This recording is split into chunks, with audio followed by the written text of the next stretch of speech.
I'm a biker, true and proud, ride an iron horse that's free and wild. A biker, true and proud, admitting I'm scared is not allowed. I may not look so mean and tough, but let me tell you so, I'm no powder puff.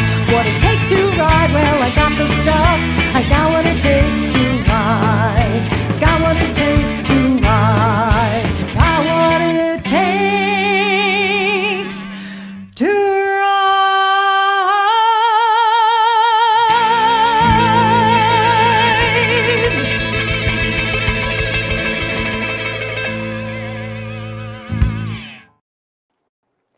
Hi, everyone, and welcome back to It's Never Too Late, where we believe it's never too late to live your dream, to have some fun, and to start something new.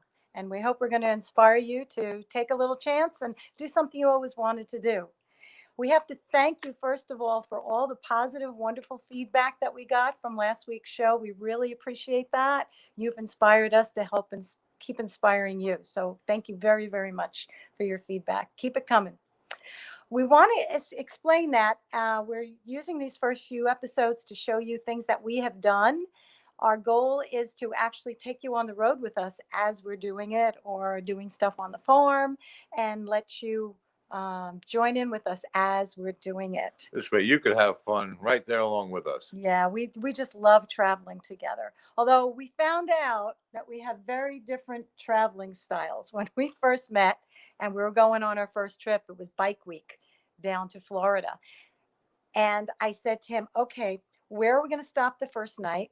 And where are we going to be the second night? And when are we coming back? Because I was going to make hotel reservations. That's how I always did things. I always had an itinerary.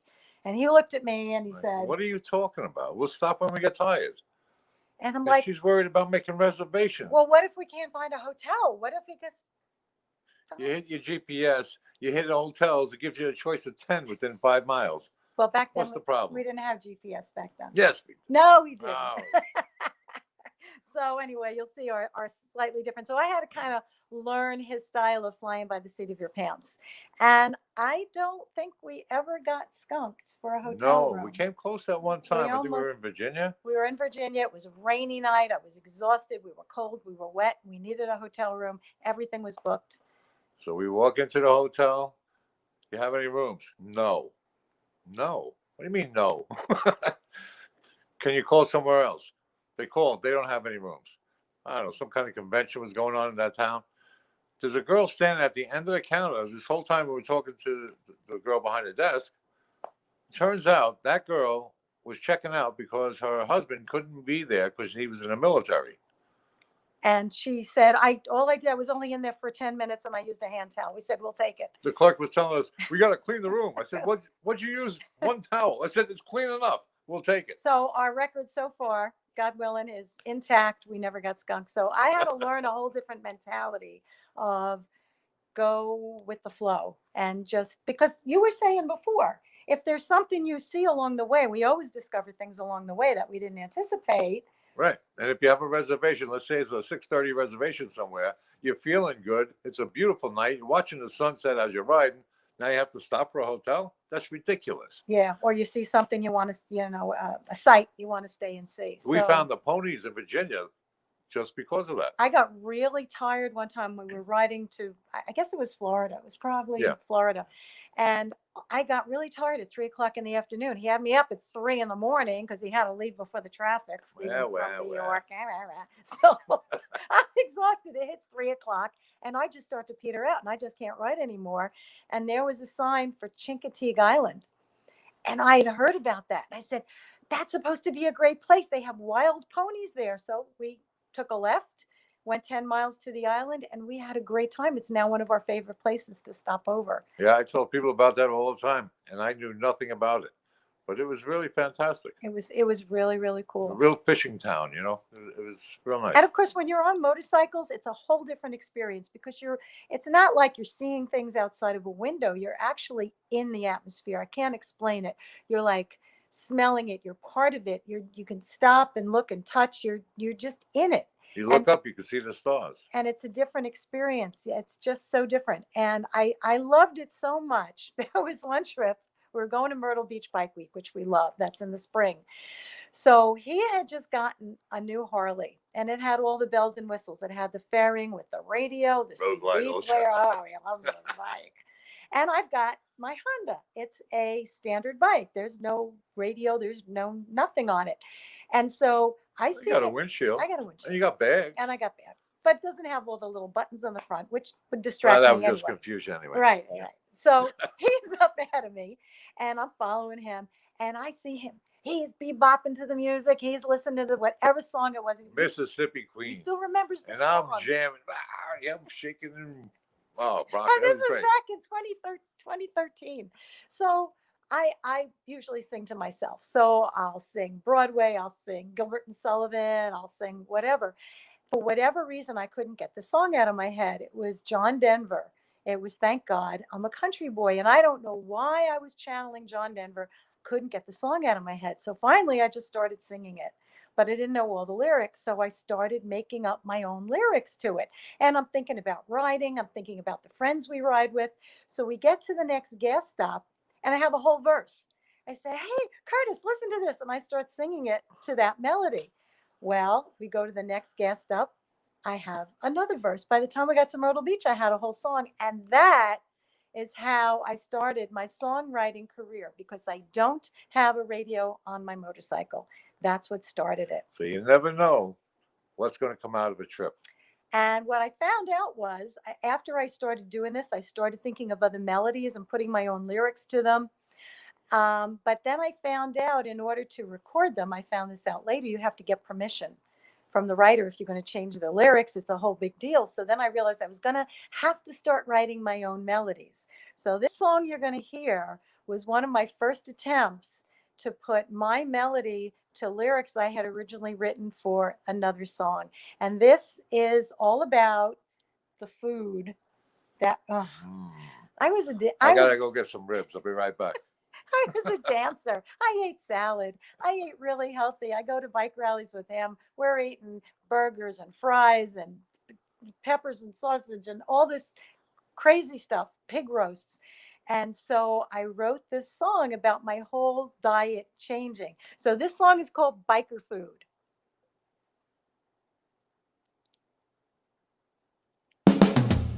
Carmine, do you have the video for Biker Food?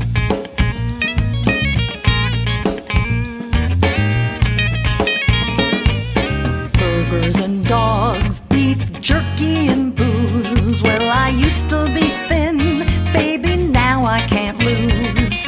I'm dating a biker, no diets, no cares.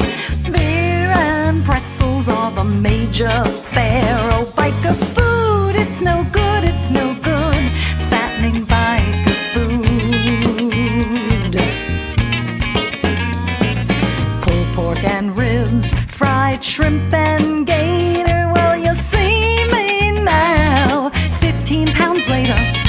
I eat everything with an order of fries and watch chili dogs going right to my thighs. Oh, biker food, it's no good, it's no good. Fattening biker food. Yeah, yeah, yeah. Oh, biker food, it's no good, it's no good. Fattening biker food. I used to drink wine, had to learn to drink beer. Ordered Pinot Noir, it didn't matter what year. The first time I went to a biker bar, and it tasted like warmed over vinegar. Oh, biker food, it's no good, it's no good. Fattening biker food.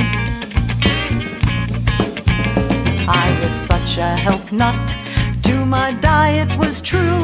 Before my days of drinking Jack with the brew. Now I'm dining on buffalo wings, bacon and gyros and onion rings. Oh, biker food, it's no good, it's no good. Fattening biker food. Yeah, yeah, yeah. Oh, biker food, it's no good, it's no good. Fattening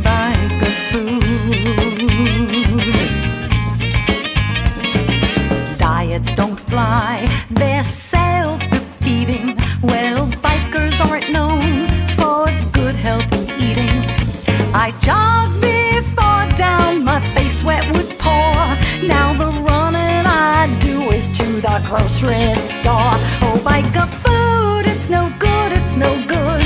Fattening biker food. I never knew they made a size 4X. Well, that's what you wear when you live on Tex-Mex. All you can eat, and I eat it all. Lots of red meat and cholesterol. Oh, biker food, it's no good, it's no good. Fattening biker food, yeah, yeah, yeah. Oh, biker food, it's no good, it's no good. Fattening biker food. Just let those pounds keep coming. I don't care what I weigh. I eat what I like, and I like it that way.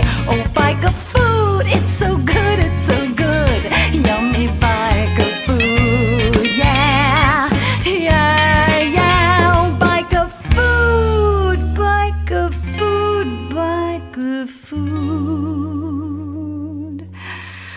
Honey, it's so good. Yeah. Okay, all right. Pass me a beer.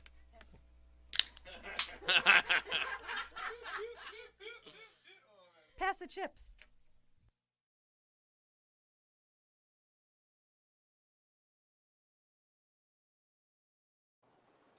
I bet that made you hungry, huh? Yeah, I'm looking at that picture of me saying after Barbecues, being, smokehouses, being cooked ribs. in. Wow. That was great. Yeah, and it reminds me of when we filmed it. I got to tell you about how I met my band. I had written the lyrics, and I'd written the lyrics for I don't know a few songs, and I had this dream about maybe one day I could actually go into a recording studio and record them. So I'm in Penn Station one day. If anybody commutes back and forth to Manhattan, you know Penn Station really well, and a lot of times you hear musicians. And some of them are good, some of them are okay. And this one day I'm walking to my platform and I hear this guitarist who was amazing, Jason Green. He is absolutely amazing. And I went over to him and I said, wow.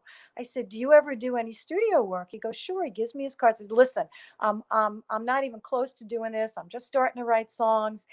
But one day, and I'll get some money together. Well, sure enough, about a year later, I was singing in church. I did a lot of church singing, and I would get paid to sing the masses. For every 2 masses I sang, I could afford to pay for a rehearsal with Jason and a rehearsal room, which was like the size of a closet. So we started rehearsing these songs, and when we were recording Biker Food, he said, the song makes me hungry, and he pulled out a sandwich from his bag and he took a snack. And I'm like, I don't know. I think of that food. It doesn't make me hungry. Makes me But hungry. it makes him hungry. But I bet Jason, it makes you guys hungry yeah, too. he was fantastic. He was so great. Oh, And yeah. after we rehearsed, he brought in his band, Tom and Yanko, and then they came into the studio. There's Curtis with Tom, the drummer, and we just had the most amazing time. We did 3 songs that day. We did Thank God I'm a Biker Girl. I got the permission from the writer, John Martin Summers, and from the publisher, and they gave me permission to do the song. So I was really excited, and we were like had tears in our eyes. We couldn't believe we were actually in the studio recording the song. It was fabulous. It was I fabulous. never thought I'd be in a studio. Eventually, she started using me as a backup singer. Check that out. I needed a bass, and he happened to be there, and I put a thing of headphones on him, and I said, "Sing." I never even dreamed of doing anything like that. So you just never know where your life's going to go. Right. You know, just keep that positive attitude and roll with the punches. It's all good. Like I said, you open one little door, you take one little baby step, and it opens up another door. It opens up another door, and you never know where it leads. And we'll show you where it led us, just taking those little baby steps. But before we go any further, we have a little announcement to make. The Chapters Rap is having a fundraiser for Mike and Tunes, better known as Tunes. He's a saxophonist. He's got a little problem with his mouth and needs to raise some money to get that fixed. He was a saxophonist in Eddie and the Cruisers. he plays regularly with John Cafferty band, John Cafferty and the Beaver Band, Beaver Brown Band. So Thursday at 7 to 9 at the Chapters Rap page. You can check that out. And make a donation. That would be really, really nice. It'll be He's real a great helpful to guy. a very, very, very talented man. And if he can get this surgery, he'll be able to play the saxophone again, which he can't do right now. So we really think it's important. If you could do that, it would be wonderful. Let's see. We want to talk about how we ended up here, upstate New York. You want to tell them about the KOA and looking for property? Well, it took 2.5 years to find the property. He hunts. And, He wanted. that was a dream come true. And of course, we had to camp out because we didn't have the property yet. We That were, was at the KOA. It was about 2 miles where we ended up buying the property. we were looking for hunting property for him. And so we went to the KOA camping, the tent and the sleeping bags, everything on the motorcycles. And right down the block from where the KOA was, we found the property that he ended up buying. So I'm going to show you some pictures of why we fell in love with it. All the wildflowers were in bloom and it was just beautiful. It had a beautiful view. It had streams. That's a picture of it in the autumn. And we just looked at this property and we fell in love with it. It had water on it, which I was looking for specifically. And That's it just the worked stream. out perfect. We both had the same feeling when we walked on the property. So we got the property, and then that night, instead of staying at the KOA, the people he bought it from said, "Oh, we'll camp out in our backyard. In the morning, you'll wake up and you'll see about 10 deer." And there was fog at 5 in the morning. We woke up, and sure enough, there were deer grazing. It was really, really pretty. Then we rode out of where we were. It was dark when we rode in there. We didn't realize how deep the grass was. And a flock of turkeys flies right in front of me. Yeah, on the wild way out. turkeys and the pretty the wild. grass was We actually knew we were in the right place. the grass was actually about 3 or 4 feet high. It was pretty amazing. So, and we rode through that in the dark, but it was great. We got the property, and Pretty sure. and we put a pond in, right? You had the pond. Well, we had the right? shed first. Yep. There's a pond there. There's the pond. We had a the little road. roadway put in, and then Curtis decided he and his buddies were going to build a shed. So they put a shed up. Did we get the 7-minute mark? Yeah. No, No. we didn't get that. Okay. So we have time to tell you about the shed. He put in a 12 by 16 shed with his buddies. Yep. And then you know how sheds are. You have an attic. You can't really walk up in there. So I made sure that it was tall enough that I could store stuff upstairs. Well, needless to say, that shed became a hunting camp. We did some winter camping there. It had a wood burning stove in it. And I go, what are you putting a wood burning stove in a hunting camp for? And hold on a second. What did I say? Can I give you a somebody just sent me a text message. I thought it was Carmine. So inside the shed, there was a wood burning stove. There it is. And we would camp out in there. We put an air mattress on the floor, put some wood in there, and we camped out in the wintertime there. And we'll show you a picture of Curtis hunting. That's the 11 minutes. Curtis hunting. There we go. That's in the wintertime, Curtis hunting. He's got his bow there. Remember when we woke up that morning? Yep. And the snow was coming down. It was beautiful. It was really, really beautiful. So then we ended up making it a hunting camp. Right. Well, we got the camper first. That's right. Well, the story behind that was there was one night where it was really, really cold. And I didn't want to stay there because we just couldn't get warm. The wood wasn't keeping the shed warm. And so The wood wasn't dry. I didn't want to admit that I was cold. So I said to him, honey, you look so cold. Oh yeah, You look I so- know. Okay, I'll we'll go to a hotel. I said to him, you know what? Why don't I'll spring for a hotel tonight so you don't have to be cold. I'm fine, but I'll spring for a hotel so you don't have to be cold. We went to the movies. We came back. The wood that was in the stove dried, and it was nice and toasty. So we decided the next year, he decided he was going to buy a camper. So that was the picture. There it is. That was our nomad. So this was now a step up. Going into a camper was definitely a step up for us. It had a full kitchen. kitchen. Look at that kitchen. Bed, a couch. I mean, it was unbelievable. I have a kitchen and I'm happy. We took a hose from one of the streams and we put it from the camper into the stream Water to the supply. camper, and we had a water supply. See, we needed water on the property. Right, and the sink, so I could wash the dishes and cook with it, and then We turned it into a hunting camp. we turned it into a hunting camp. Yeah. Yeah, tell them about that. Oh, that was fun. That's So now the shed started out as 12 by 16. I added 24 feet plus an 8-foot deck on the front with an overhang to cover the deck. It was fantastic. he wanted a place for his buddies, and I said, well, I want to come up here too. So he put in a bathroom, and he put in a kitchen, and he extended it out, and so there's the bathroom, and there's that kitchen was the original shed. Yep. That was the original shed, and it was amazing. So that was our little retreat, and he would hunt with his friends. So, And is that 7? Yep. Okay. So anyway, we're going to do real quick. While he was building it, he brings me up and he proposes. There he is. He brings me up while he's still building it, and he takes me up to the top. He says, look at that view. And when I did, and I turned around, he was on his knee and he proposed. And it was the most it was romantic so thing. romantic. It was so romantic. And then for the next day on our engagement, We're running out of time. I know, we went to an antique. This was so much fun, and Wait. the time goes so fast. Wait, no, we got to tell them about the next video. That was our all engagement. right. That we were at an antique tractor pull. That's where we celebrated our engagement. So we're going to show you a quick video of She's Too Busy Riding, which is, of course, a true story because all my songs are true stories. So hit it, Carmine. She's Too Busy Riding. Rode my bike to Terry's shop to change the plugs and oil. We just got back from a trip down south and she was full of grime and soil. Had a grand old time a riding around through dirt and dust and rain. Couldn't wait to get her all fixed up and get on the road again. A guy named Mike was waiting there when I rode her in that day.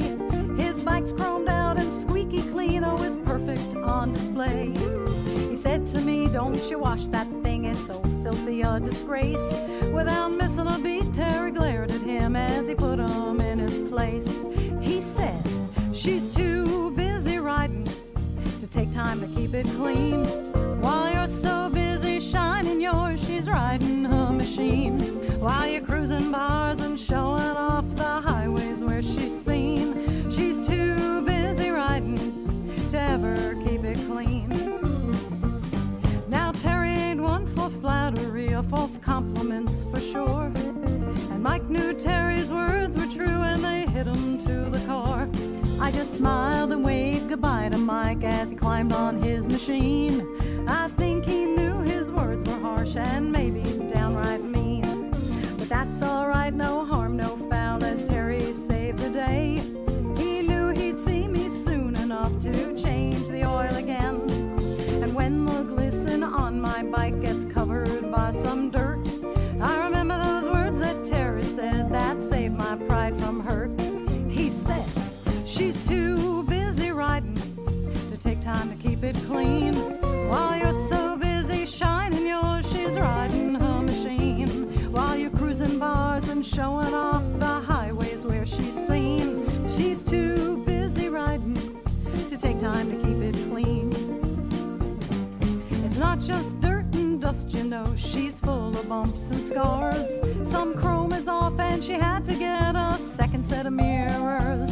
Cause she rides on grass that's 4 feet high through streams about 2 feet deep.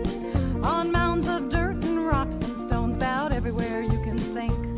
There are scratches on her windshield, radiators full of bugs and bees. And there's 2 big dents upon the top of her gas tank from my knees.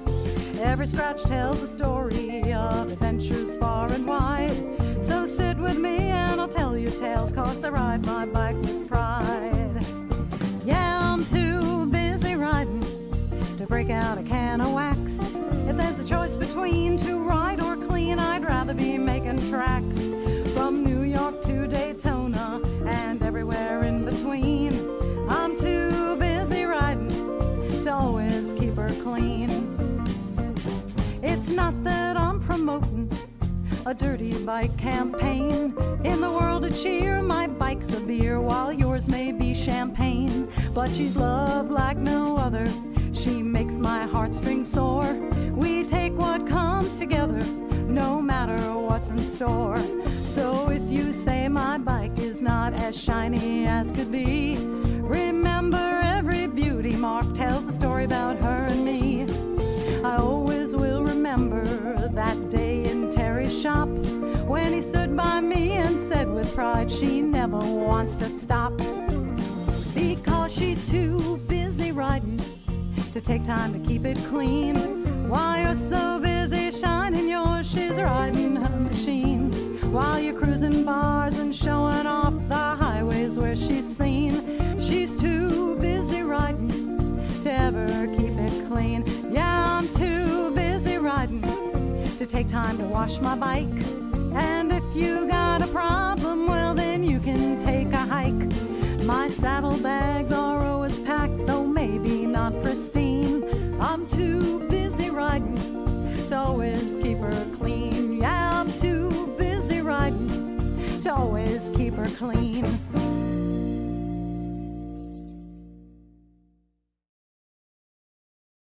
In the video. Wasn't that fun? We had a lot of fun. And thanks for joining us. And we'll see you next week. And in the meantime, God bless, and God bless Bless America. There was a dream, such a dream, just a staring at me, the stage on which I will be singing my songs. Yes, I know.